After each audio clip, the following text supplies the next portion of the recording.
la mayoría, y no me dejará mentir Betsabe que los conoce. Diálogos, seminario de la Facultad de Ciencias Sociales y Humanidades. Bueno, el nombre completo es Diálogos, Seminario de Reflexión sobre Comunicación y Procesos de Paz de la Facultad de Ciencias Sociales y Humanidades de la Universidad Autónoma de San Luis Potosí. Y tengo el gusto de presentarles a la doctora Gabriela Martínez Sáenz de la University College Dublín, que nos va a dar una conferencia magistral denominada Educación para el no conflicto, principios y prácticas. La doctora Gabriela Martínez Sáenz es profesora investigadora en educación en la University College de Dublín, donde investiga y da clases de licenciatura y posgrado sobre derechos de la infancia, ciudadanía global y educación para el desarrollo sostenible. Su investigación se enfoca en comprender cómo se enseñan y aprenden elementos clave para la creación de sociedades pacíficas, plurales y sostenibles. Sus recientes proyectos de investigación se centran en los procesos de enseñanza y aprendizaje necesarios para el objetivo 4.7 de los Objetivos de Desarrollo Sustentable. En particular, en espacios digitales para comprender mejor el papel que pueden desempeñar las tecnologías en la educación. En la misma universidad, Gabriela es coordinadora de la Red de Educación en Derechos y es también cofundadora del Child Rights Chat, un proyecto multinacional que apunta a la creación de espacios digitales para aprender sobre los derechos de la infancia, sus instrumentos legales y los desafíos para su protección y promoción en la práctica. Gabriela es doctora en educación y maestra en investigación educativa de la Universidad de Cambridge. Como investigadora ha estado afiliada al Centro de Educación en Derechos Humanos y Ciudadanía de la Universidad de la Dublin City University, el Centro Brasileño de Análisis y Planificación CEBRAP, el Centro de Gobernanza y Derechos Humanos de la Universidad de Cambridge y también el Centro de Estudios Sociolegales de la Universidad de Oxford. En 2016, Gabriela fue aceptada como candidata del Sistema Nacional de Investigadores del CONACYT. Ha trabajado como consultora educativa para organizaciones internacionales como UNICEF, IVOS y Child Rights Connect, en proyectos relacionados con los derechos humanos y la educación para la paz, participación infantil y convivencia escolar.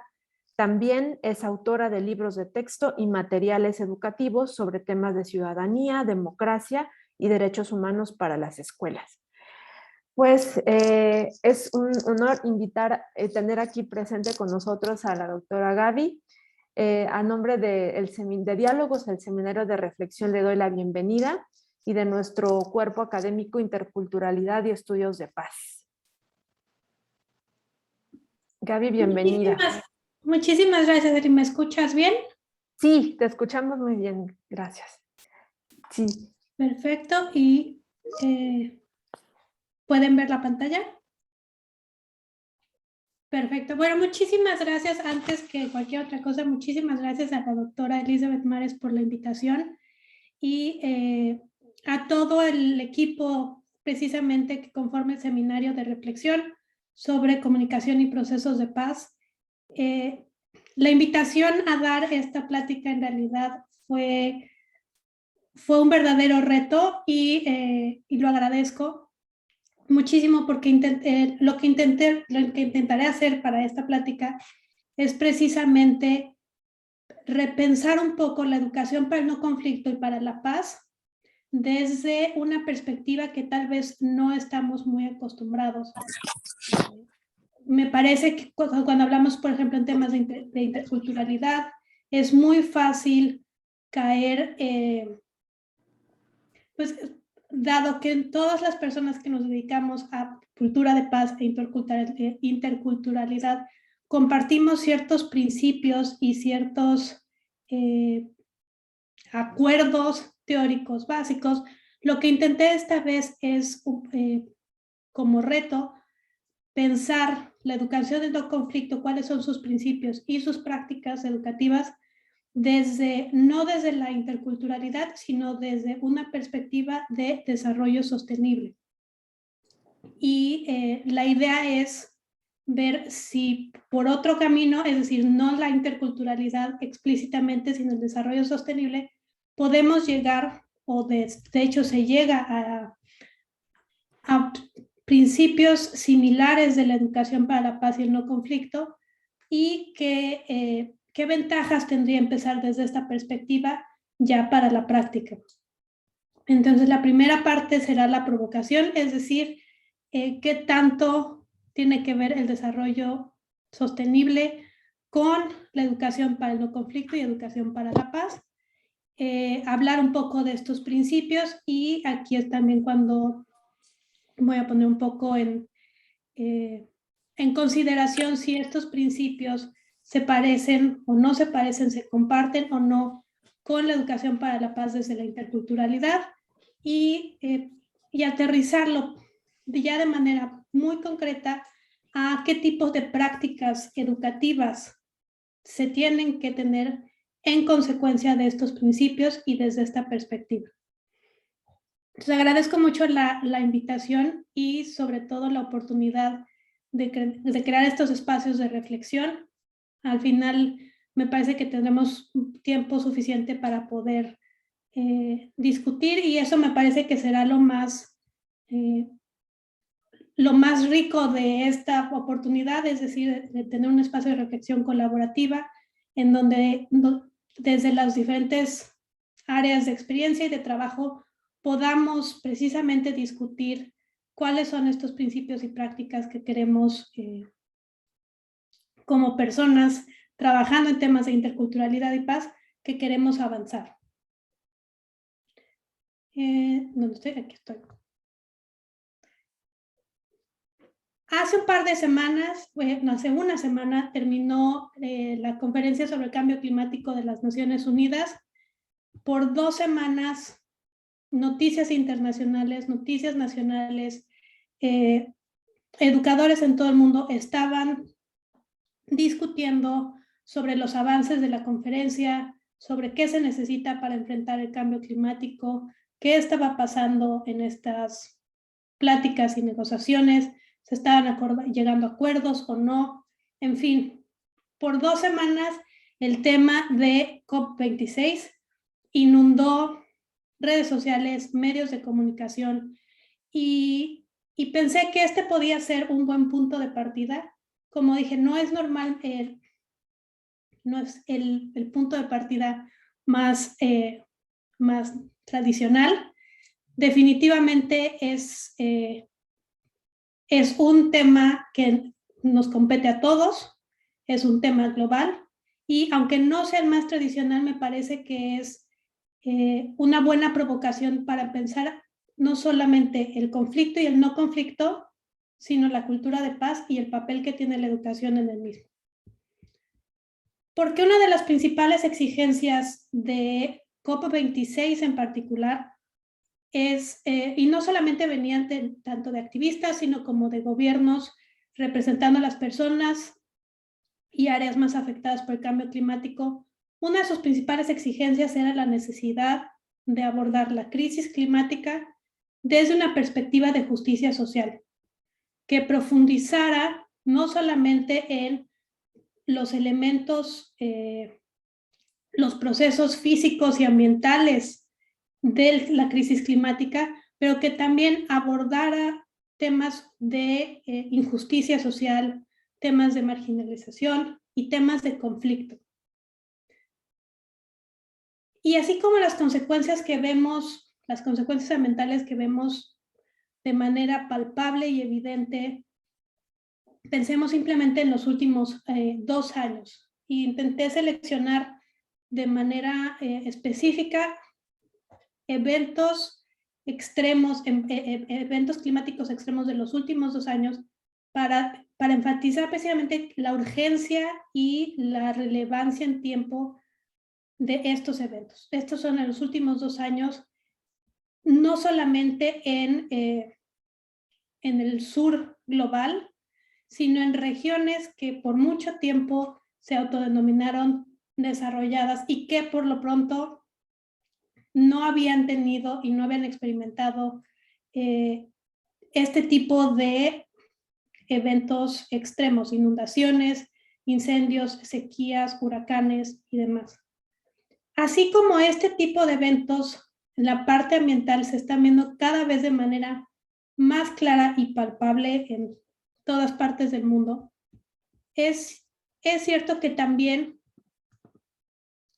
los elementos sociales se van a volver cada vez mucho más palpables, es decir, las consecuencias que tiene el cambio climático, que incluye desplazamientos forzados, migración, incrementos en niveles de pobreza, incrementos en niveles de desigualdad e inequidad, conflicto y violencia. De igual manera vamos a empezar a ver los efectos tan grandes que tiene el cambio climático, no solamente para la integridad ecológica, sino para el bienestar social. Y es por eso, es precisamente porque están conectados, porque la idea de desarrollo sostenible tiene estos tres ejes: el bienestar social, la integridad ecológica y el desarrollo económico, que me parece que es viable cuando pensamos en una cultura de paz y en el no conflicto, pensar que tienen un valor muy importante al centro de la agenda de desarrollo sostenible.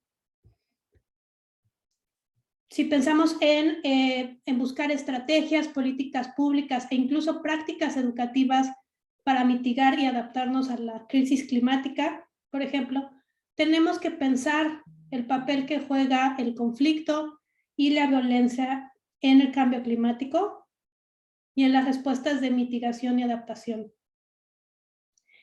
Y es a partir de este análisis que podemos pensar entonces qué tipo de educación necesitamos construir en las aulas, y en las aulas me refiero a todos los niveles de preescolar a nivel superior, pero también fuera de las aulas, con educación no formal e informal, con capacitación, educación vocacional, es decir, qué tipo de educaciones tenemos que desarrollar para contribuir efectivamente a una sociedad que sea más sostenible, más plural y en consecuencia más pacífica.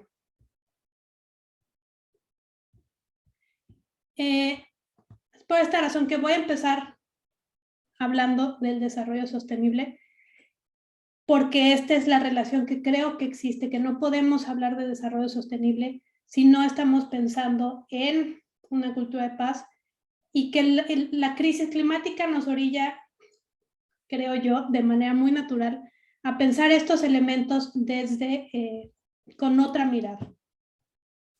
¿Qué es exactamente el desarrollo sostenible? Bueno, es la búsqueda de un avance social y económico que asegure que todas las personas, que todos los seres humanos puedan tener una vida plena, una vida productiva, una vida próspera, y sin comprometer la capacidad de generaciones futuras de también satisfacer sus necesidades. Es decir, siendo conscientes y utilizando de manera respetuosa y cuidada los recursos con los que se cuenta para poder tener este desarrollo, no solamente nosotros, sino generaciones futuras. El desarrollo sostenible busca este desarrollo que contribuya a mejorar la calidad de vida, es decir, que haya salud, que las personas tengan educación, desarrollo cultural, pero de manera que no nos agotemos los recursos naturales con los que contamos y que se alcance un desarrollo económico equitativo.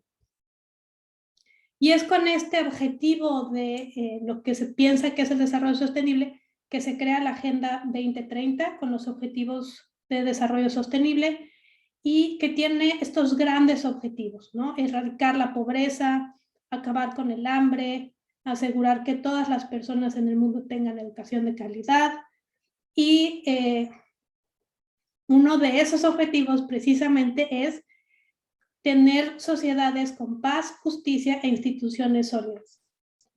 Y esto me parece muy importante, que la paz se reconozca como una de las metas globales a las que tenemos que dirigirnos. No es menor. Si lo piensan, erradicar la pobreza y el hambre, así como fortalecer la paz, le da un papel principal a la formación para la paz y a la educación para la paz que antes no tenía. O bueno, por lo menos no tenía en esta agenda global de políticas internacionales. Para los que hemos trabajado en el área de paz, claro que sabemos que la prioridad que debería tener esta área, pero difícilmente, y ya veremos un poco en el desarrollo histórico, difícilmente se contaba con el respaldo desde la parte de políticas públicas internacionales a la importancia de que se tiene la importancia que tiene la educación para la paz. ¿Y cuál es exactamente lo que se propone en la Agenda 2030? Bueno, se busca reducir significativamente todas las formas de violencia y con esto las correspondientes tasas de mortalidad en todo el mundo, y poner fin al maltrato, la explotación, la trata y todas las formas de violencia y tortura contra niños, niñas y adolescentes. Es interesante, y esto da para una discusión distinta, como la Agenda 2030, por ejemplo, no es tan ambiciosa como para proponer erradicar todas las formas de violencia, que sí se propone en otros instrumentos internacionales, y se limita a decir que se va a reducir significativamente. A diferencia de otros objetivos, por ejemplo, no se dan mediciones específicas sobre este tema. No se dice en cuánto se busca reducir, qué tipo de formas de violencia se van a considerar, cuánto es el porcentaje aceptable o no aceptable. En fin, la idea de reducir significativamente, por más que es importante, porque en teoría todos los países han acordado esta agenda como prioridad para sus propias políticas públicas, no es tan ambiciosa como otros documentos. Pero sí es cierto que pone al centro la idea de paz, de construir paz y erradicar la violencia como una de las miras que tenemos como sociedad global. Pero no solamente es un objetivo en sí mismo, sino que también es parte, la paz, la cultura de paz y no violencia, de lo que la Agenda de Desarrollo Sostenible entiende que es una educación de calidad. Y aquí es donde empezamos a ver que así como hay vínculos claramente fuertes entre desarrollo sostenible y cultura de paz, también los existe con la educación, no como algo ajeno que se utiliza para, no como solamente un medio, sino como un elemento que también está entrelazado entre cultura de paz, no violencia y desarrollo sostenible. La idea para el 2030, todavía estamos a 8 años, ya casi 8 años para lograrlo, es que todos los alumnos adquieran los conocimientos teóricos y prácticos para promover el desarrollo sostenible. Y parte de promover el desarrollo sostenible es promover estilos de vida que respeten los derechos humanos, que respeten la igualdad de género, pero que promuevan una cultura de paz y no violencia. Es decir, que para entender qué es una educación de calidad, tiene que ser una educación en cultura de paz y no violencia para una cultura de paz y no violencia. Y eso suena muy bien y todos podríamos estar de acuerdo, pero si intentamos ser un poco abogados del diablo, esto trae consigo bastantes problemas. El primero de ellos me parece que es que le pedimos mucho a la educación. Y si no pensamos ni siquiera en las otras áreas de educación de calidad que se necesitan, es decir, niveles de alfabetismo, comprensión lectora, comprensión matemática, comprensión cultural. Es decir, si nos enfocamos solamente en la parte de cultura para la paz y el no conflicto, estamos pidiendo que la educación ayude a las personas, niños, niñas, adolescentes, adultos, a entender los conflictos explícitos y latentes, violentos y no violentos, interpersonales y sociales, persistentes y los que son inconstantes. Y eso es difícil. Es decir, por un lado estamos diciendo, claro que hay una relación intrínseca entre educación, desarrollo sostenible y cultura de paz. No podemos entender una cultura de paz que avance el desarrollo sostenible sin educación, pero desde el punto de vista de la educación, piensen en todos los que somos profesionales de la educación, que planeamos una clase, que estamos en aulas. Todo lo que tenemos que hacer como parte del proceso educativo, y además se nos pide que la educación nos ayude a identificar todos estos tipos de conflicto y que nos dé las herramientas para enfrentarlos de una manera no violenta que promueva la paz y los derechos humanos. Por más que estoy y soy una total y absoluta defensora del papel de la educación para los problemas globales, también me parece que es importante no caer en las recetas de la educación como panacea a todos los problemas, porque eso lo que lleva después es que no se puede aterrizar precisamente en prácticas muy claras y muy concretas una idea de educación que resuelve todo, que resuelve todos los problemas sociales, todos los problemas económicos, todos los problemas ambientales. Así que así como voy a promover la educación como un elemento clave, me parece que hay una línea entre entender un elemento clave y un elemento mágico que va a resolver todos los problemas en el mundo.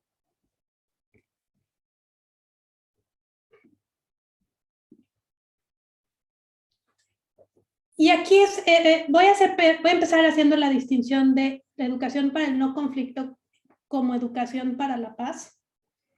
Entiendo que desde la parte teórica hay distinciones, que no todo conflicto es negativo, que hay conflictos que pueden ayudar, que hay diferencias conceptuales y de eso podemos hablar al finalizar entre cuándo es una tensión, cuándo es un desacuerdo, cuándo se vuelve un conflicto, si un conflicto necesariamente lleva a actitudes violentas, qué tipos de violencias. Es decir, hay toda una gama de distinciones y dada los problemas que surgen con ese tipo de distinciones conceptuales, decidí pasar de educación para el no conflicto a una conceptualización mucho más amplia que es la educación para la paz y el respeto de los derechos humanos.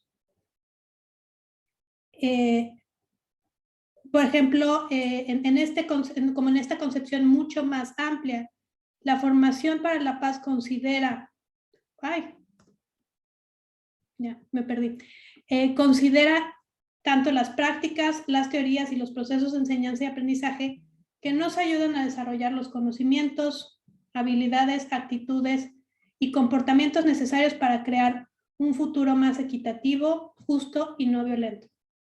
Y aquí podemos empezar a ver, o espero, cómo se empalman ciertas definiciones de desarrollo sostenible con definiciones de educación para la paz.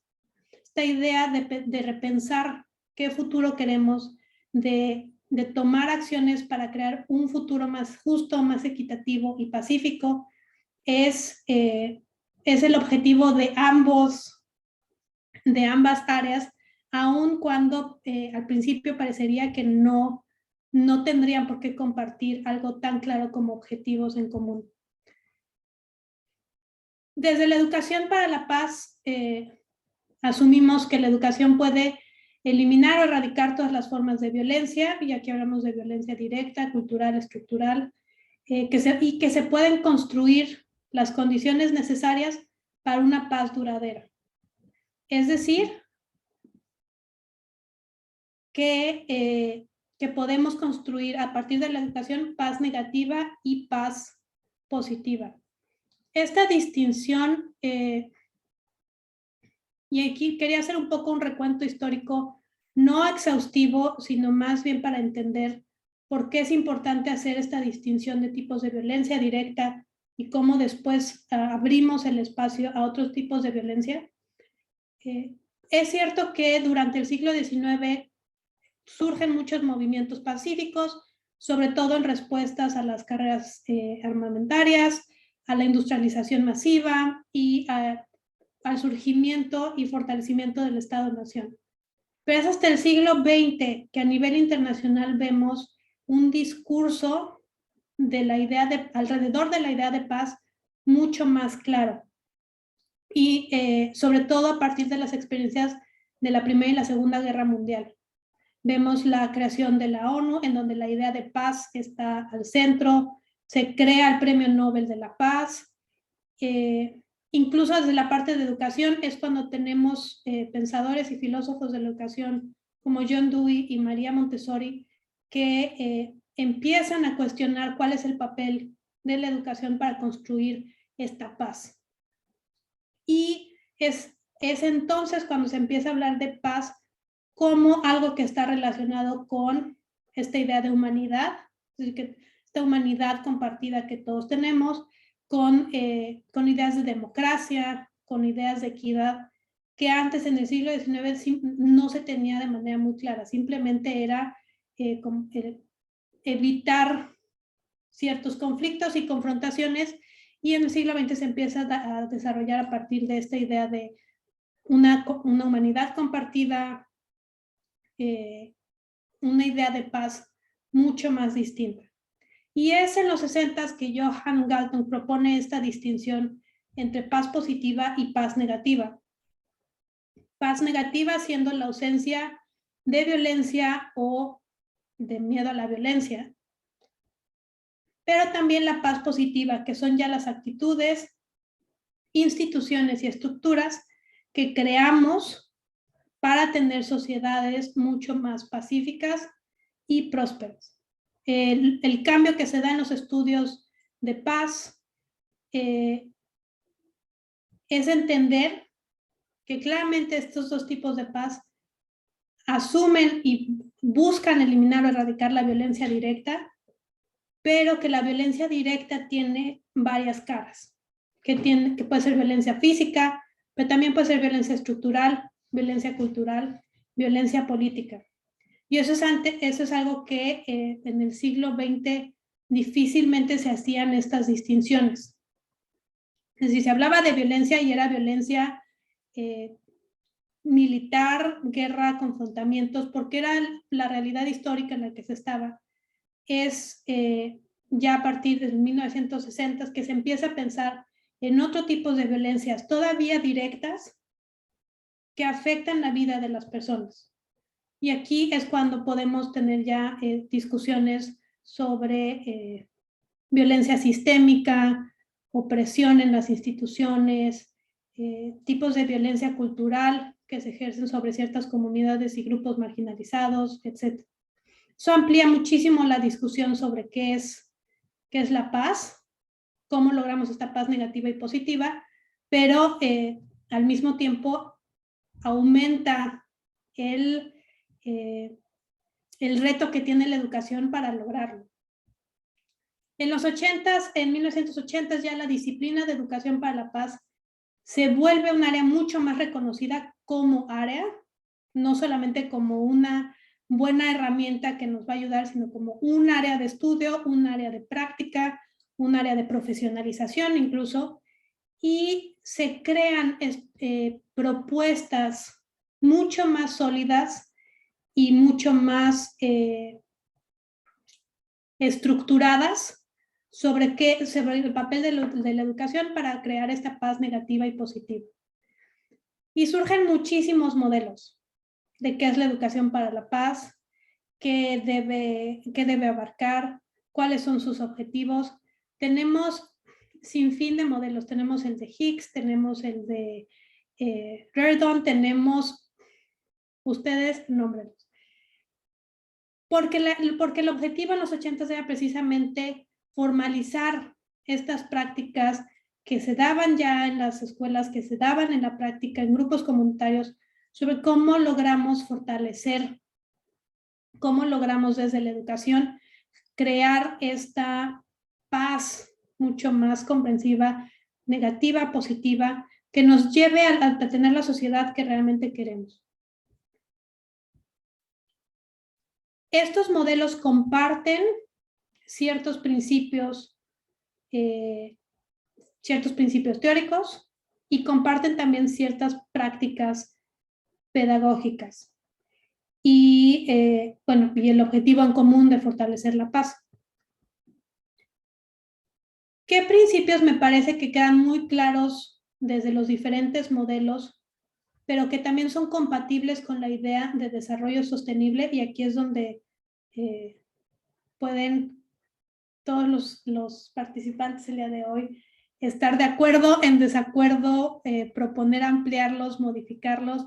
Estos principios no son los que establecen la disciplina de educación para la paz, es la propuesta que yo hago de cómo los principios de educación para la paz se empalman con los de desarrollo sostenible. Así que esto está totalmente abierto a debate y a discusión colectiva.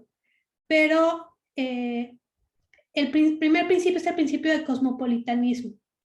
La educación para la paz asume esta idea de humanidad compartida y es indispensable la idea de humanidad compartida para poder pensar en cómo abordar los diferentes conflictos de manera no violenta, que la violencia le afecta no solamente a la persona directa, sino que tiene ramificaciones y demás. Y este mismo principio es clave para el desarrollo sostenible. La idea de que todos somos parte de una comunidad global. Otro de los principios que se comparten y que son claves es la idea del respeto a la dignidad humana. Y también entiendo que esto abre la discusión teórica sobre qué es, qué no es la dignidad humana, quién cuenta como humano y quién no. También abierta a discutir todos los problemas filosóficos que salen de abogar por la idea de la dignidad humana, pero es un principio clave que se comparte en ambos. Esta idea que todos tenemos cierta dignidad y por lo tanto debemos ser tratados de una manera distinta, de una manera que respete nuestra naturaleza como humanos, que respete nuestra capacidad de florecer, nuestra capacidad de tener una vida plena y demás. Y eso viene de los dos, de educación para la paz y de desarrollo sostenible. Si no, no tendríamos tantos objetivos que busquen promover la salud, la educación, sociedades inclusivas, sociedades no violentas, etc. Otro de los principios clave es la no discriminación, la inclusión y la igualdad para ambas áreas, pero también los principios de participación y corresponsabilidad. Es decir, no basta con que haya equidad y que se busque la igualdad de oportunidades, que se busque crear espacios inclusivos. Se necesita que en los espacios inclusivos haya una participación real de todas las personas para construir la paz, así como para construir el desarrollo sostenible. Porque sin participación no se logra que esa paz sea duradera. Simplemente se logra matizar un poco los conflictos, disminuirlos en medida de lo posible, pero si no hay una verdadera participación y una corresponsabilidad, es imposible apelar a esta idea de un futuro sostenible, justo, equitativo y pacífico. Y ambos asumen el principio claro de la no violencia. Y no violencia entendido como erradicar las formas que existen de violencia y pensar en cómo vivir en un mundo en donde no se promueva la violencia. Ahora, estos principios suenan muy bien, espero que todo el mundo esté de acuerdo con ellos, o en principio parezcan un punto de partida válido para pensar qué es lo que debe de hacer la educación. Lo que me interesa ahora hacer es entender cómo estos principios se traducen ya en prácticas concretas, en prácticas educativas concretas.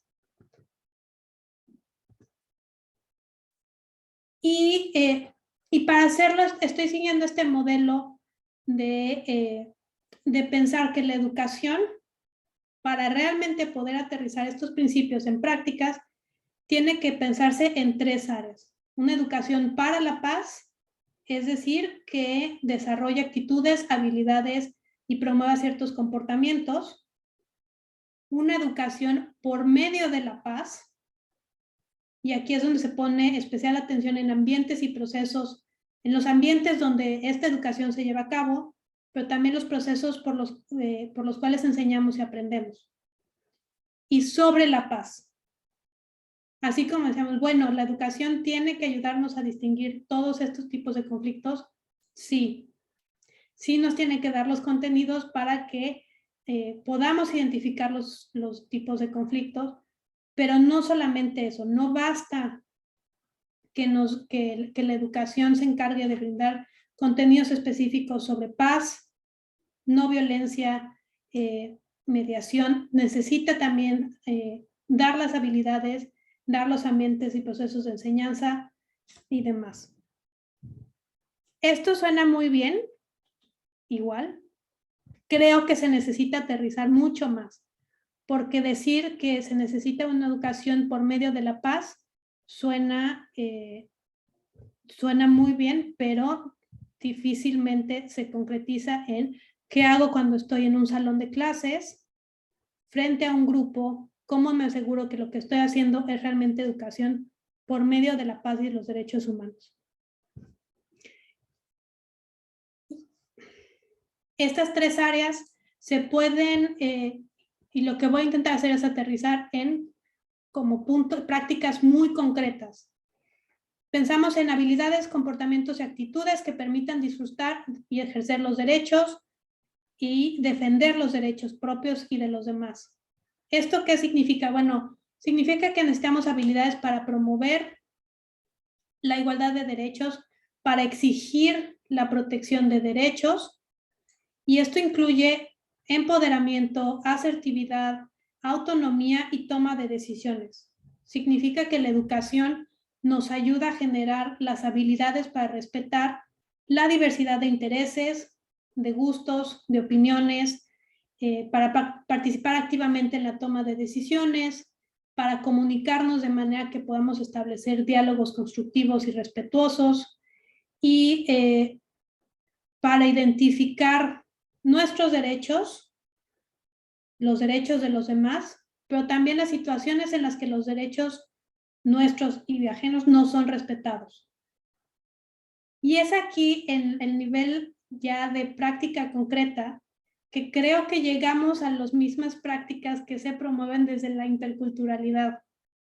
Cuando hablamos de diálogo, cuando hablamos de empatía, cuando hablamos de entender diferentes realidades, llegamos a estas mismas prácticas, es decir, a la habilidad y a promover la habilidad en estudiantes de entender que no es simplemente por entender que el otro tiene una forma distinta de ver, sino porque el otro es una persona con dignidad a la que se le tiene que escuchar, que tiene derechos y que hay que promover sus derechos así como los nuestros.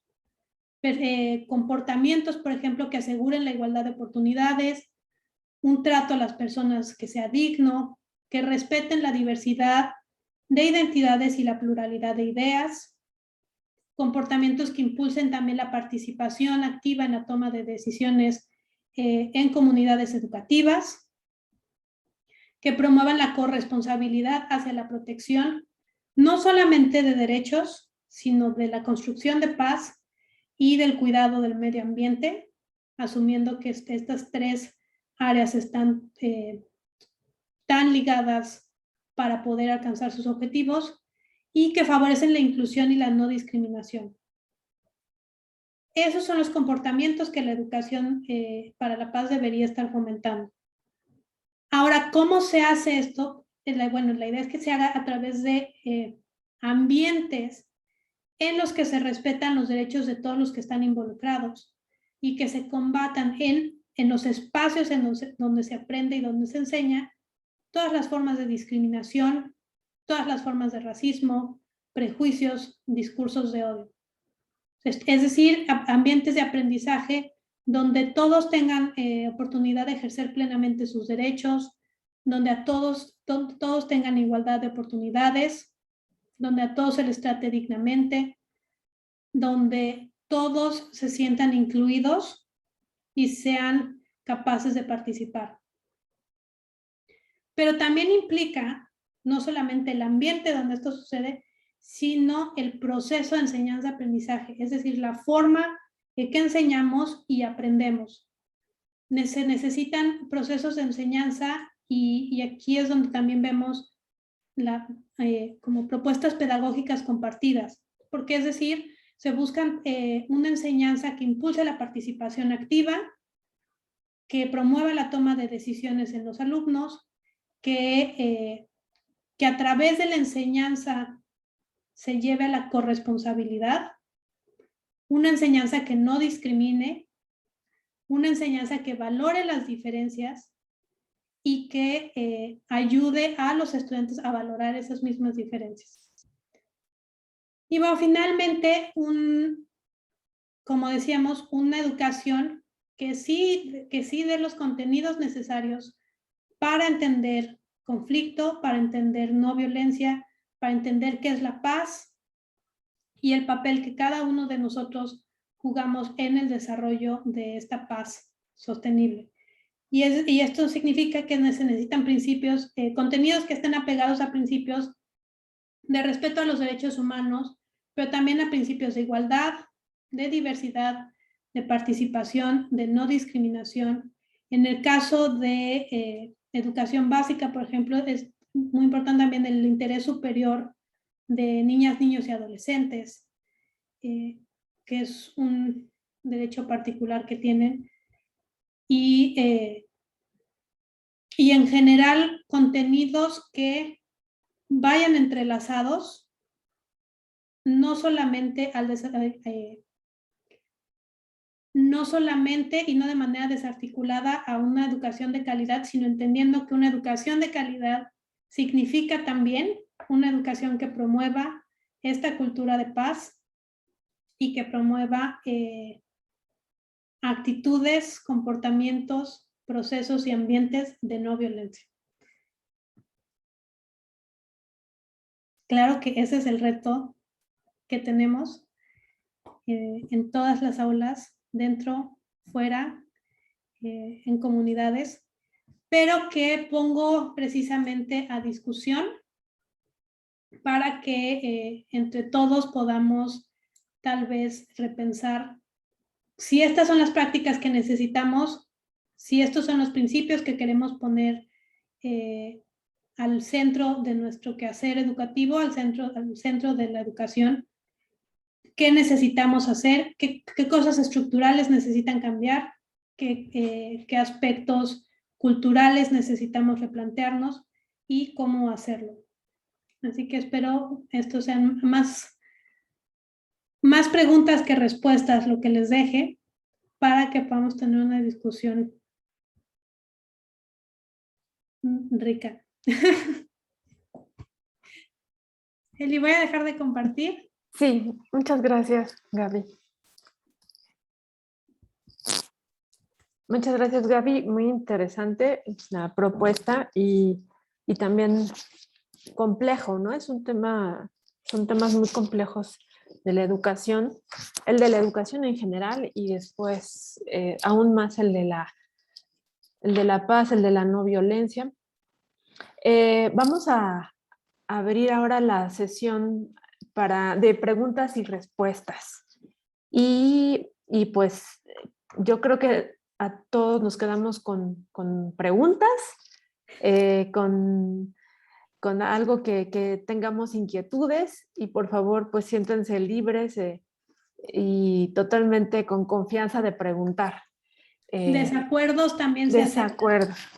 Sí, si no los convencí de algo, este es el momento para levantar la mano y decir, no lo creo. Sí. No sé si, por favor, pueden levantar la manita si gustan, o directamente también intervenir, como ustedes gusten. Yo quería, mientras se animan, hacer una pregunta como parte de los principios que tú nos propusiste, principios para la no violencia, que parte precisamente hasta del nombre mismo de nuestro cuerpo académico, y de este seminario mismo, el diálogo como principio de paz. Pienso que tal vez hay ciertos aspectos que uno puede considerar como de carácter más prescriptivo. Participa, sé corresponsable, no discrimines, incluye, respeta la humanidad compartida, considera que todos somos seres humanos. Se pueden considerar como aspectos prescriptivos, pero no solo prescriptivo, pienso que también habrá que dialogar, ¿no? Una serie de cosas que quizá no sean estos puntos, a lo mejor bueno, algunos que yo pienso que en cierto sector de la población que está más encaminada a pensar sobre estos temas que son ya más complejos, que son más abstractos, por decirlo de alguna manera, a lo mejor sí puede haber discusión sobre si tenemos una humanidad compartida o no, si somos personas, si los animales son personas o no, etc. Quizá hay un punto que, por lo mismo que son principios, podemos compartir entre todos, pero también pienso que hay una serie de prácticas que a lo mejor no significa que no estemos actuando en lo correcto. O sea, probablemente estamos actuando según nuestra conciencia, pero que quizá nos falte dialogar, comunicación, para poder entender al otro y que el otro nos entienda. Es decir, puede ser que nosotros malinterpretemos el comportamiento del otro o el otro nos malinterprete, ¿no? También. Y no es por mala voluntad, ni tampoco por una falta moral estricta, ¿no? Que fue mal. Sí, claro que sí hay casos, ¿no? Pero más bien, no sé si esto es muy relativo a nuestra cultura mexicana de que somos bien sentidos, como decimos por ahí, ¿no? Pero muchas veces creo que más bien tiene que ver con el hecho de esa apertura, ¿no? Y tal vez sea de ambas partes, ¿no? De limar fricción, limar asperezas. Y eso contribuye, creo yo, a la paz, ¿no? No sé, me parece que pudiera ser un punto que se pueda añadir como a los principios. No, totalmente de acuerdo. Y ahí creo que es importante decir que la idea de educación para la paz busca tener esta idea de educación mucho más desde una perspectiva de pedagogía crítica. Es decir, entender que no solamente es, porque creo que eso ayuda un poco como de esta idea de, solamente se dan como principios prescriptivos de qué hacer y todo es muy... Precisamente porque desde la idea de la pedagogía crítica, como ambas partes, tanto quien enseña como quien aprende, están en un proceso de continua reflexión entre teoría y práctica, es que esos principios se vuelven, digamos, prescriptivos para todos. No es solamente el docente diciéndote tienes que seguir estos principios y ve al mundo y hazlo, sino es, bueno, como comunidad, que estamos enseñando y aprendiendo juntos, podemos llevar a cabo estos principios. Pero me parece que tienes razón, pensar que solamente de los principios vamos a la práctica dejaría, simplemente no es verdad, no sabemos que muchas veces las prácticas mismas son las que nos llevan a reflexionar sobre estos principios, es decir, ¿por qué pensamos que estas prácticas son buenas? ¿Por qué pensamos que este tipo de diálogo es importante para construir la paz? Entonces creo que es una muy buena aportación decir, no hay una sola dirección de principio a práctica y así es como lo aterrizamos, sino es más bien un proceso circular, si tuviera que representarse de una manera, en donde podemos partir de las prácticas cotidianas, de las prácticas dentro de la educación, las prácticas fuera de la educación, de las prácticas en comunidades, hacia la reflexión, y entonces pensar, bueno, ¿qué tipos de principios estamos asumiendo con estas prácticas? ¿Por qué pensamos que son importantes?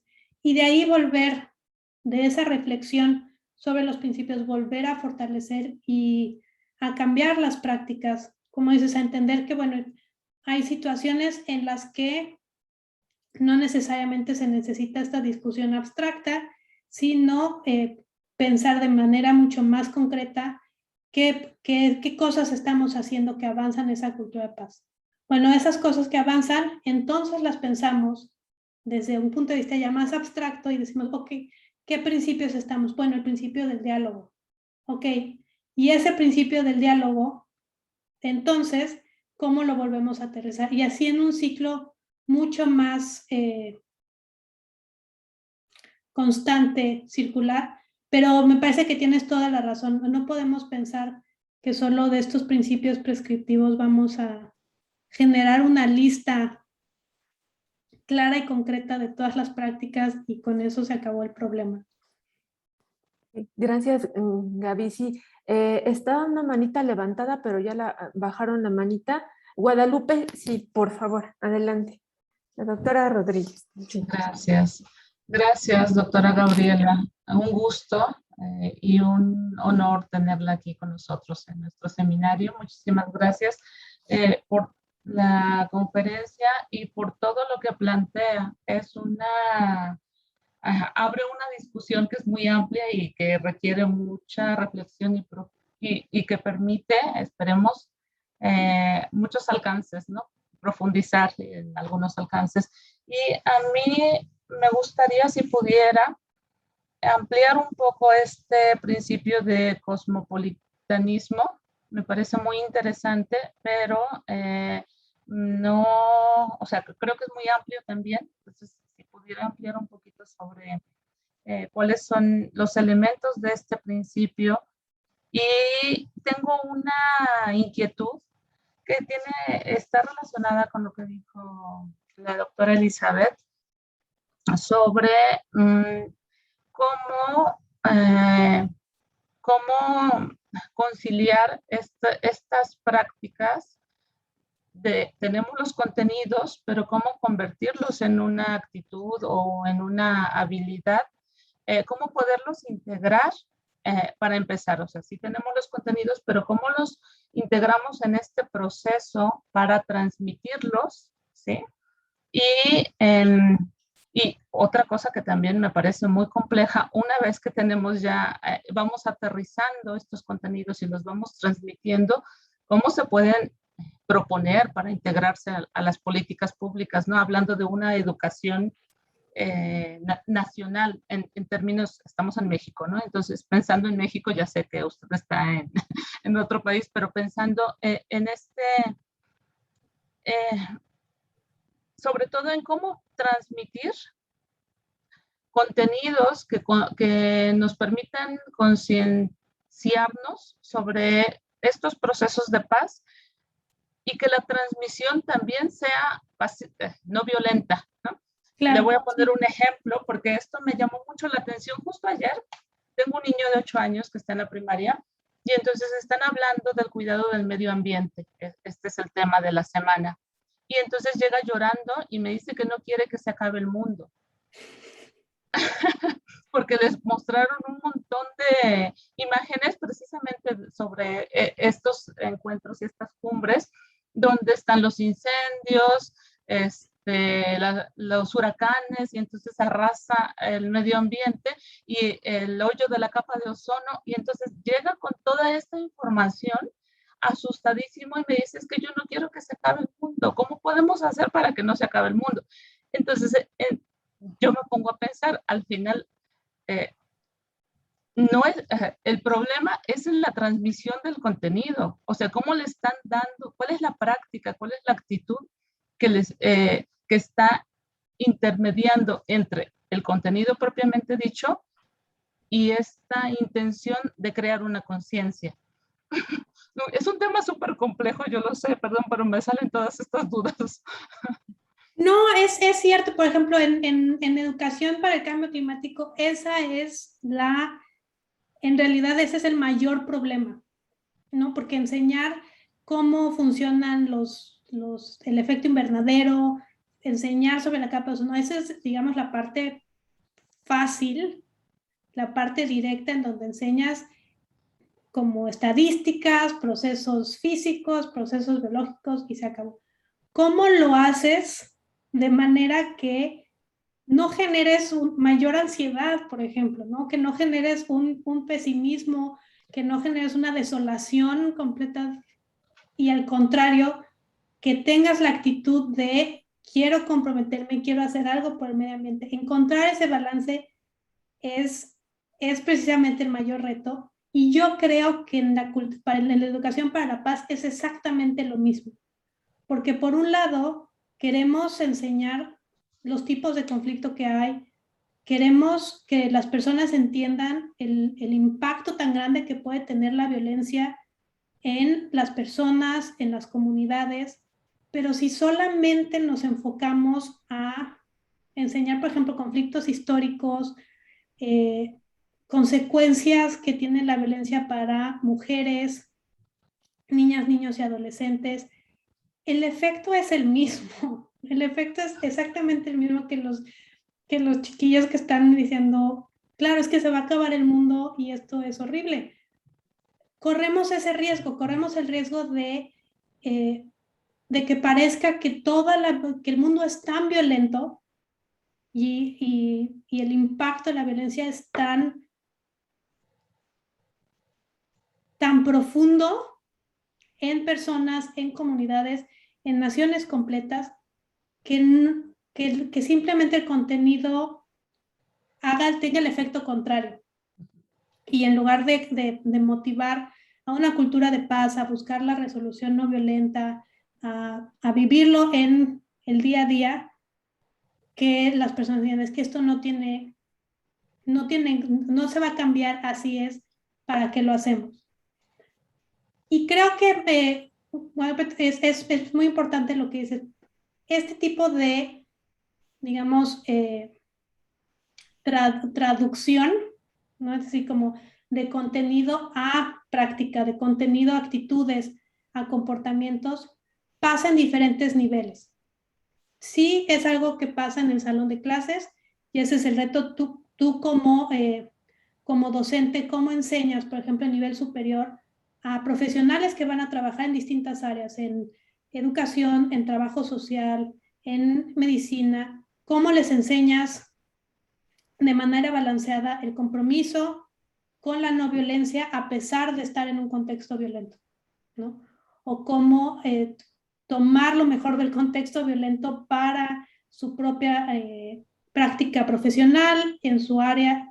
Claro que pasa en el salón de clases, pero como mencionas, también tiene que pasar a nivel de políticas públicas. Y aquí el papel de, por ejemplo, los planes de estudio y los planes curriculares a todos los niveles es súper importante y muchas veces no se discute tanto qué papel juega el mapa curricular a todos los niveles para crear esta cultura de la no violencia. ¿Qué tanto lo estamos integrando? ¿No? En educación nos encanta así como, es un principio transversal y entonces se ve en todo el currículum. Sí, pero eso exactamente cómo se ve. Es decir, si yo soy docente de geografía en quinto de primaria, ¿qué tengo que ver yo con una cultura de la no violencia? Y claro que tenemos que ver, todos vivimos en un país, en un contexto violento, yo vivimos porque mi corazón sigue estando en tierras mexicanas, pero así, ese es nuestro contexto. Entonces, pensar que no hay un vínculo entre matemáticas, ciencias, biología y la no violencia es simplemente querer cerrar los ojos. Pero al mismo tiempo, tienen que ser las políticas públicas las que ayuden a hacer estas conexiones, no esperar que los docentes puedan resolver todo lo que tienen que resolver y además hacer este tipo de vínculos prácticos y teóricos por su cuenta. Entonces, claro que hace falta reforzar muchísimo, muchísimo desde la política pública cómo traducir las ideas abstractas de paz, derechos humanos, inclusión, no discriminación, a procesos de enseñanza y aprendizaje, sin lugar a dudas. Y mientras pues eso, mientras las políticas públicas no sean muy claras y no den pautas, también es difícil que se pueda tener una exigencia clara a los espacios educativos, a las comunidades educativas, a los mismos docentes, pero que tampoco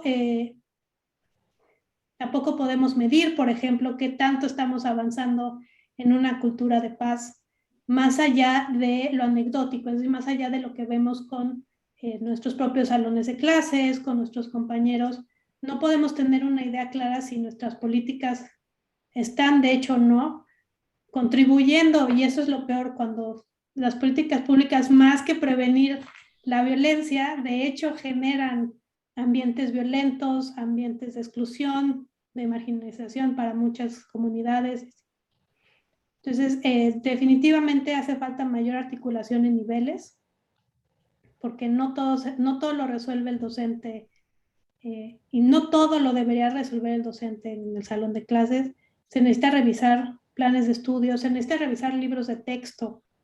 Eso es algo que a veces se deja de lado en la discusión de educación, pero que son materiales que llegan a todos los niños, niñas, adolescentes, que sabemos que promueven o no promueven ciertas cosas, que tanto están promoviendo una cultura de paz. Y Gracias. Sí, me deja muchísimo que pensar, ¿no? Porque ahora que justamente estamos haciendo nosotros nuestra reestructuración de planes de estudio y todo, realmente no tenemos una línea y este tema atraviesa todos los contenidos, ¿no? Entonces, bueno, muchísimas gracias. pero lo que también quiero decir es que es claramente un trabajo monumental. Sí. Necesario, totalmente necesario, pero decían, mi abuela decía, no son enchiladas. Es decir, repensar todos los contenidos, pensar todos los objetivos en las diferentes materias, en las diferentes áreas, desde esta perspectiva, implica toda una revisión desde contenidos, materiales que se dejan leer, qué estrategias de evaluación se proponen, son participativas o no participativas, qué tantos espacios de colaboración se dan, qué tanta corresponsabilidad tienen los estudiantes. Es decir, yo entiendo que abre la caja de Pandora, pero al mismo tiempo asegura, creo yo, en el mediano y largo plazo, que digamos, esta traducción de contenidos a prácticas, a habilidades, a comportamientos, porque los alumnos empiezan a vivir el proceso de una educación inclusiva, de una educación para la paz, de una educación dialógica, en todos los, digamos, como en todos los planes, las diferentes asignaturas a través del plan de estudios. Muy interesante, muchísimas gracias. Sí, es un trabajo impresionante. Muchas gracias, doctora Guadalupe. El doctor Estefano tenía una pregunta. Sí, adelante. Sí, gracias. Pues en realidad, antes que todo, muchísimas gracias. Ha sido profundamente interesante. Perdón si no ha aparecido antes en cámara, pero lo estaba escuchando desde otro dispositivo. La verdad, en sus respuestas usted ya de alguna manera aclaró muchas cuestiones. Me queda solo un punto sobre el cual yo más quisiera conocer su opinión, ¿no? O sea, que es una cuestión, podría decir, exquisitamente filosófica, ¿no? Pues desde el punto de vista de la reflexión sobre la paz. O sea, la idea de que en realidad, como usted mostraba magníficamente, ¿no? La cuestión de la educación pasa por un antes, en el medio y un después, ¿no? Donde la paz mantiene esta presencia transversal, ¿no? Y la cuestión de la paz, o sea, como una orientación hacia la paz. Entonces, en algunas cuestiones pues se ve claramente que es un equilibrio dinámico, o sea, y que implica, me parece, paradójicamente un someter a discusión las evidencias, o sea, precisamente un diálogo que sea capaz también de asumir que algo que para nosotros puede ser crecimiento, pues no lo es para el otro interlocutor o interlocutora, lo que efectivamente pues tiene algo digamos lo digo así un poco poéticamente, maravillosamente desestabilizante, ¿no? Claro. en ese sentido. Pero no, quisiera saber solo si a usted también, pues como experta de esto, desde el punto de vista pedagógico, le parece, porque a mí esto puede parecer teórico, pero yo creo que sea un punto fundamental que precisamente impide, digo esto y me callo, la simple aplicación de los preceptos, ¿no? Que era el problema también que había de alguna manera alumbrado la intervención de Elizabeth. Gracias.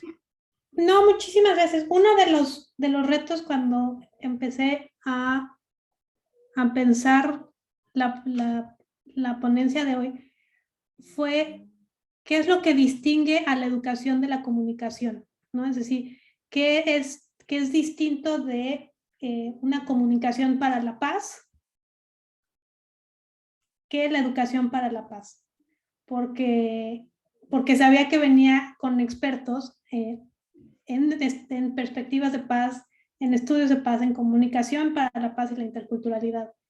Entonces traté de pensar, bueno, ¿cuál es esta distinción que puede aportar la educación más allá de la comunicación? ¿No? Entendiendo que la educación es comunicación, es necesariamente comunicación, pero que tiene un propósito distinto,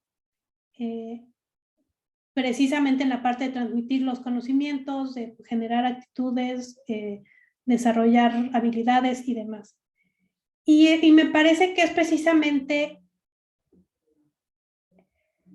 que hay cosas que la educación para la paz, por ejemplo, puede más bien aprender de los procesos de comunicación y diálogo que se establecen ya en los procesos de paz. A la educación le gusta ser exactamente muy prescriptiva y a la educación le gusta dar pasos claros, 1, 2, 3, 4, 5, mientras que el diálogo, creo, y esto es como a manera personal, el diálogo es mucho más orgánico en el sentido que entiende que se cambia el proceso con cada respuesta y con cada interacción.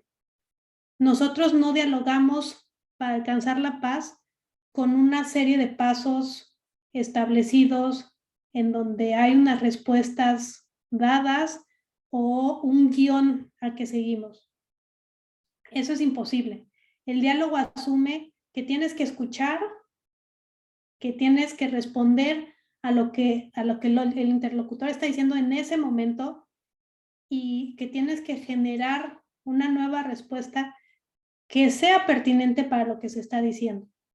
Es generativo en el sentido que depende de lo que en vivo está pasando y no hay un guión, no hay una respuesta clara, no hay una receta a seguir. Es un encuentro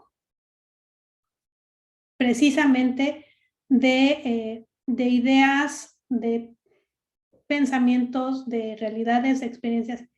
Y eso me parece que claramente es desestabilizante. Creo que desde el punto de vista de la educación es lo que se puede aprender. ¿Cómo logramos una educación que no sea prescriptiva, sino que sea dialógica?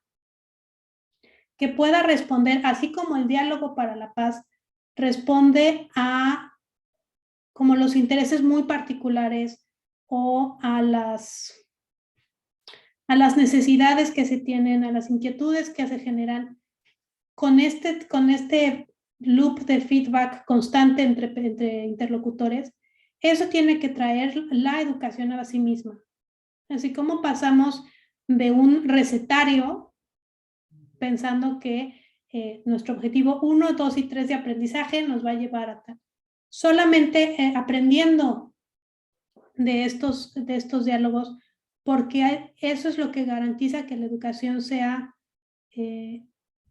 relevante y que realmente responda a las necesidades de quienes están involucrados en ese proceso.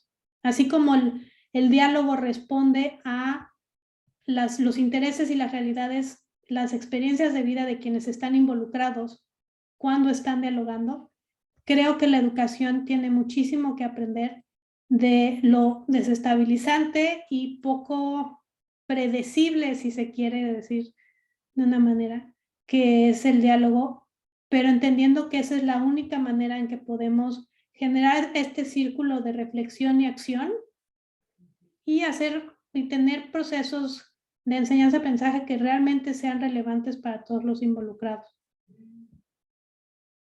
Muchas gracias. Sí. Me parece que por ahí tenemos otra manita levantada. No sé si alguien más, Juan Pablo, no sé si tengan alguna otra pregunta, alguna otra inquietud.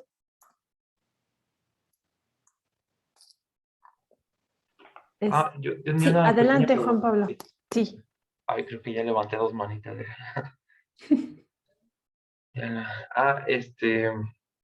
Yo, bueno, tenía la duda de si se vale en bueno, me quedé mucho con el concepto de llegar a la paz de una manera, digamos, pacífica. No sé si me explique.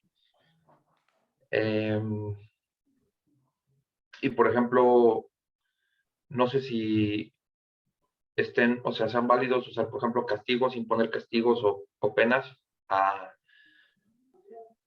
los desobedientes, no sé si esté justificado. Por poner un ejemplo,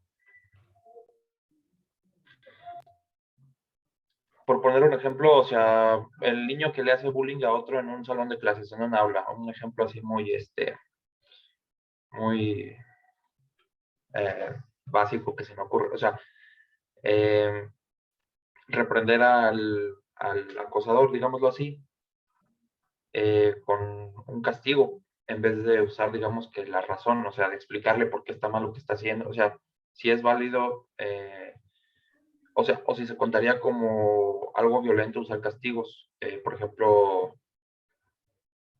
no se me ocurre alguno ahorita, pero estaba pensando en eso de jalarle las orejas, pero creo que se vería muy violento hoy en día, pero podría ser otro tipo de castigo como que pida disculpas en frente de todos, con él, etcétera. O sea, no sé qué opina usted de esto. Gracias. No, Juan Pablo, muchísimas gracias por la pregunta porque es muy importante y entiendo que nos gusta pensar que en el contexto mexicano ya no existe la violencia física en los salones de clases. Eso tendría que verse.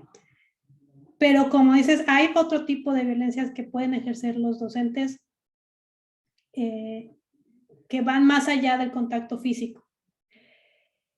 La respuesta es muy clara y creo que precisamente por eso la Educación para la Paz busca proponer estas tres áreas, porque si no tienes las tres áreas, simplemente no es educación para la paz. Es decir, si estás hablando de bullying, por ejemplo, con los niños, pero lo estás haciendo de una manera que ridiculizas a ciertos niños, que excluyes a otros, que discriminas o que usas lenguaje para burlarte de otras personas, por más que el contenido de la clase sea anti-bullying, o sea, no al acoso, si tus actitudes como docente son violentas, no estás adoptando una perspectiva de educación para la paz.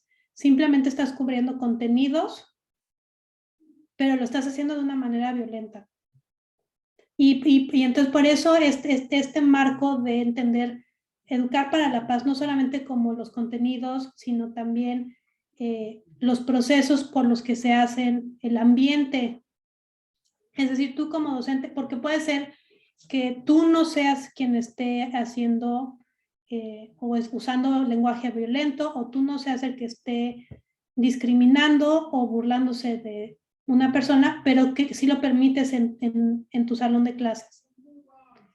Eso tampoco es educación para la paz, porque tu responsabilidad como docente desde este marco es generar un espacio que sea seguro, que sea inclusivo, en el que todos puedan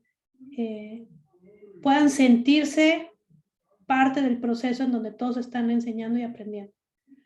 Entonces, me parece que es un buen indicador, es decir, el marco de para la paz, por medio de la paz y con contenidos sobre paz, es un buen termómetro, digamos, ¿no? Porque nos permite distinguir cuándo realmente estamos hablando de educación para la paz de manera comprensiva y cuándo simplemente estamos quedándonos cortos, ¿no? Porque es eso, porque si nuestros comportamientos no son pacíficos, si no enseñamos desde una manera que sea inclusiva, que sea respetuosa, que promueve el diálogo, por ejemplo, entonces no estamos promoviendo una cultura de paz.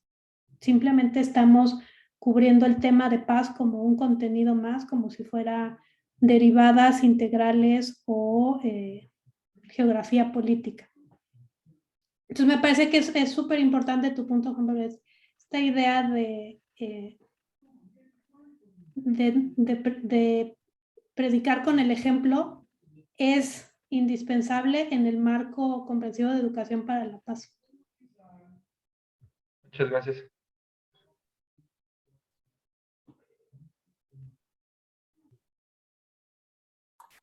Perdón, se trabó mi micrófono. Gracias, Juan Pablo, por la pregunta y a Gaby por la respuesta. Yo tengo una pregunta que, bueno, relacionada un poco más quizá en ámbitos universitarios y en relación también a los alumnos, en la enseñanza de que sean competitivos, de que sean, yo no sé qué tanto esto ayude a que esta cultura de la competencia, de ser exitoso frente a los perdedores, frente a sea realmente una cultura que valga la pena difundir.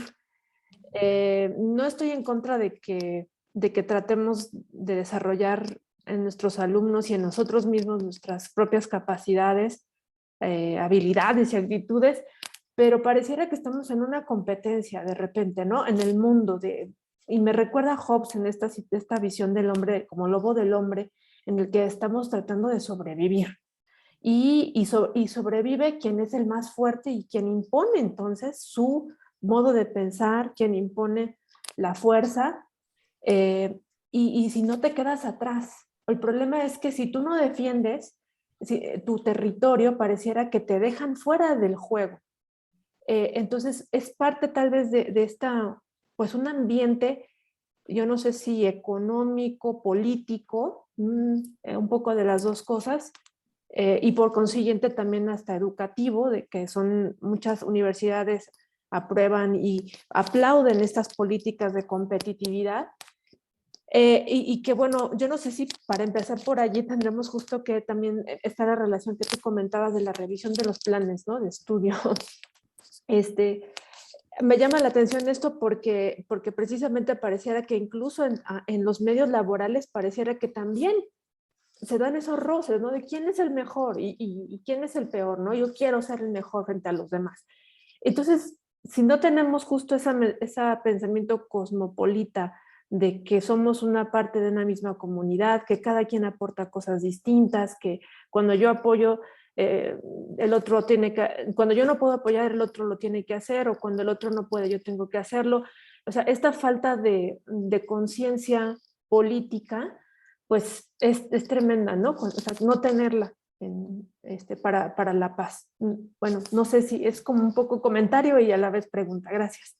No, yo creo que tienes toda la razón, Eli. Me parece que esto ha sido resultado de incorporar principios de este capitalismo ultranza de la sociedad a la educación superior, en lugar de hacer que la educación superior un poco sirva como freno a esta cultura capitalista en donde todo es competencia, todo es individualismo y sálvese quien pueda. Cuando uno pensaría que precisamente desde la educación superior deberíamos estar fomentando una visión mucho más colaborativa, mucho más comunitaria de, no, somos una comunidad de aprendizaje, ¿no? Entonces, todos aprendemos juntos, aprendemos de manera colaborativa, aprendemos del otro, aprendemos dialogando, aprendemos, y este sí me parece que es un problema a nivel mundial. Todas las universidades pareciera que están tendiendo a darle gusto al mercado laboral, y entonces hay que preparar a los líderes del mañana y hay que preparar a los que van a ser los número uno, y en lugar de cuestionarnos como instituciones, parece que estamos siguiendo la pauta, ¿no? Están diciendo, sí, ok, vamos a hablar de competitividad y vamos a fomentar a los número uno. Y si te fijas, lo empezamos a hacer incluso en el salón de clases. Hacemos debates y asignamos primer, segundo, tercer lugar. Hacemos ensayos y damos premios a primer, segundo, tercer lugar. Es decir, interiorizamos estas mismas prácticas que sabemos que en el fondo no son las mejores. Y es un problema porque claro que el aprendizaje colaborativo es más difícil de evaluar,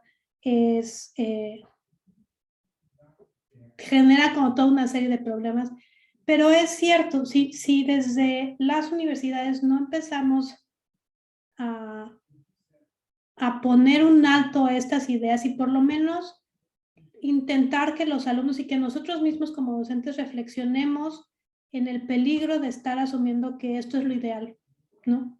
Que esta idea de tener alumnos competitivos y tener al mejor estudiante y cosas así, por lo menos reflexionar en qué tipo de ideas estamos promoviendo con esas prácticas y qué cosas tendríamos que tener mucho más precaución al hacerlo. Tampoco creo que deberíamos, ¿no? La universidad debería ser capaz de transformar las sociedades y de cambiar la forma en que las sociedades vivimos, pero como en un punto mucho más humilde, desde la parte como docente universitario, ok, tal vez sí vamos a cambiar a la sociedad en mediano y largo plazo, pero en el hoy por hoy no puedo tal vez luchar contra la idea de la competitividad a ultranza y como sálvese quien pueda, el hombre contra el hombre. Lo que puedo hacer tal vez es ayudar a los alumnos a que piensen qué implicaciones tiene eso para ellos como estudiantes y qué implicaciones va a tener para ellos ya en el mundo laboral. Es decir, bueno, tal vez es cierto que no puedes evitar estar en un mundo, en una carrera profesional en donde es este es el día a día. Pensemos, por ejemplo, en los médicos que se les mete desde muy, muy temprano, o abogados, como carreras que además tienen, como se prestan así de, somos súper competitivos, somos los mejores de los mejores. Bueno, por lo menos hacer que se cuestionen, ¿y eso verdaderamente está bien?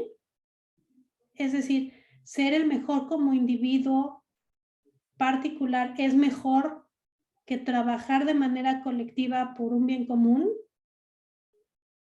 Se pueden tener las dos, ¿por qué sí, por qué no?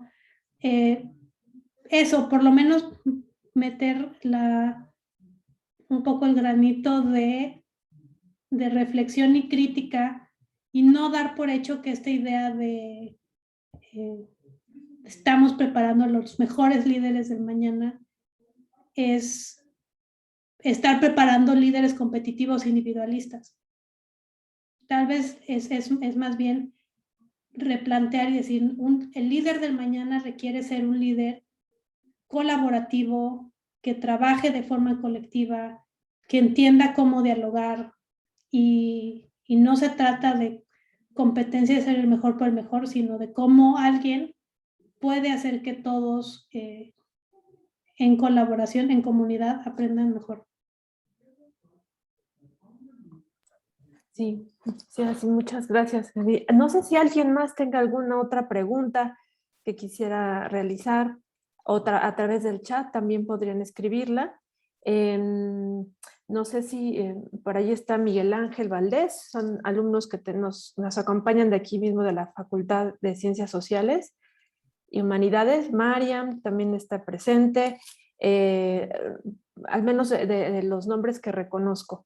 Pero claro que todos están invitados a hacer preguntas, comentarios, si hay alguna otra cosa más que les interesaría comentar.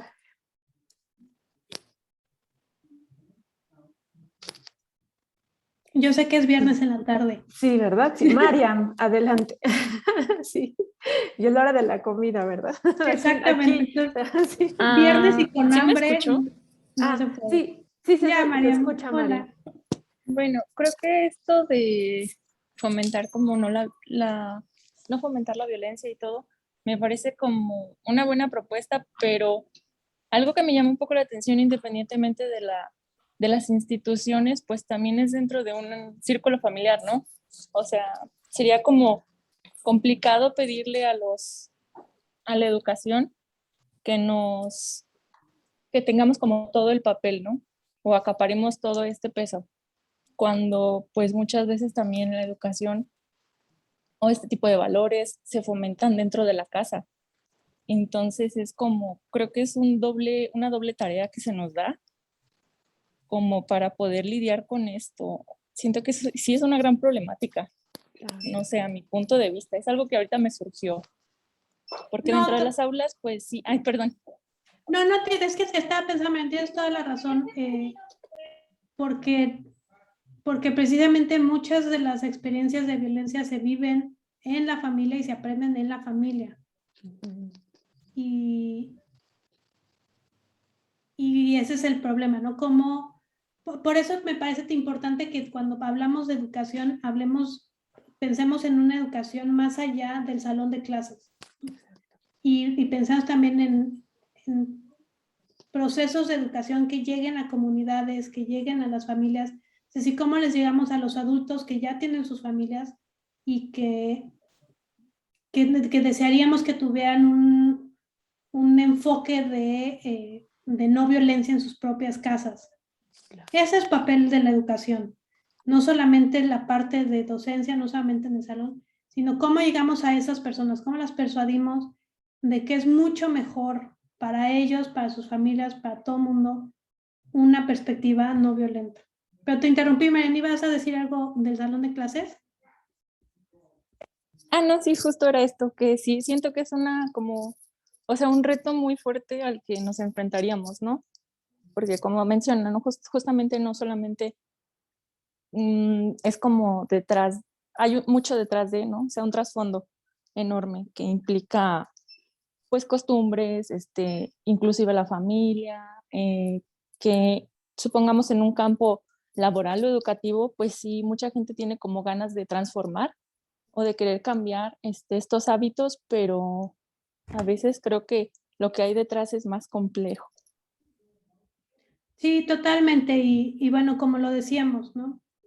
También no podemos esperar, no podemos pensar que la educación es la panacea y eso va a cambiar todo. Si no hay políticas públicas, por ejemplo, que prohíban y que penalicen la violencia familiar de manera mucho más clara, si no hay servicios para apoyar a las personas que son víctimas de violencia familiar, la educación puede hacer muy poco si no existe todo este soporte social en políticas públicas, en instituciones, en otro tipo de servicios que ayuden.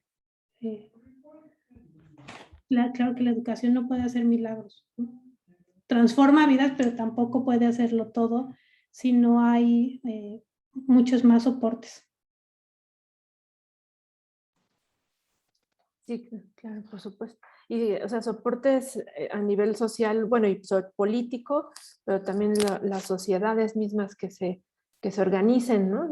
Supongo que también son esos soportes. Sí. Muy bien. ¿Alguien más que quisiera decir algo, alguna otra cosa o preguntar algo? Bien. Bueno, pues muchas gracias. Les damos las gracias a la doctora Gabriela Martínez Sainz, por darnos esta magnífica conferencia y también este diálogo muy enriquecedor para nuestro cuerpo académico, interculturalidad y estudios de paz. Entonces, pues a nombre del Diálogos del Seminario de Reflexión sobre Comunicación y Procesos de Paz, le damos las gracias. Estamos también en la Facultad de Ciencias Sociales y Humanidades. Un gusto, ha sido un honor tener a la doctora Martínez Sainz con nosotros, y les damos también a todos las gracias por su asistencia. Pueden volver a escuchar esta conferencia en Facebook, en las redes sociales de nuestra universidad. Y bueno, pues mil gracias, Gaby, por todo, y un gusto, y también pues aprendimos muchísimo. No, muchas gracias a ustedes por el espacio de reflexión y me llevo muchas de las preguntas para seguir pensando y repensando el papel de la educación. Muchísimas gracias. A ti, Gaby, gracias, y gracias a todos los que nos acompañan. Adiós. Adiós.